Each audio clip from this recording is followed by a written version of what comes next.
2026ஆம் ஆண்டு கடகராசி என்பவர்களுக்கு கடன் பிரச்சனை கண்டிப்பாக தீரும். அதில் எந்த டவுட்டுமே கிடையாது.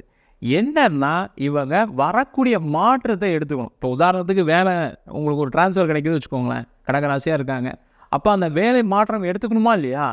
அதுமாதிரி வெளிநாடு கிடைக்குது, அது வெளிநாடு வாய்ப்புகள் எடுத்துக்கணுமா இல்லையா? அதை எடுத்துக்க மாட்டாங்க. அதனால் பிரச்சனைகள் வரும். அதை மட்டும் கேர்ஃபுல்லாக பார்த்துட்டாங்கன்னா கண்டிப்பாக அவங்களுக்கு கடன் பிரச்சனைகள் குறையும். அதே போல் தொழில் பண்ணுறவங்களுக்கு புதிய வாய்ப்புகள் வரும். கடகராசி என்பவர்களுக்கு இருக்கக்கூடிய பெரிய பிரச்சனைன்னா, நான் ஏதாவது ஒரு விஷயத்தை அப்படியே கண்டினியூஸாக அதையே செஞ்சிட்ருப்பேன் அப்படின்னு நினைக்கக்கூடியவர்கள் கடகராசி என்பவர்கள்.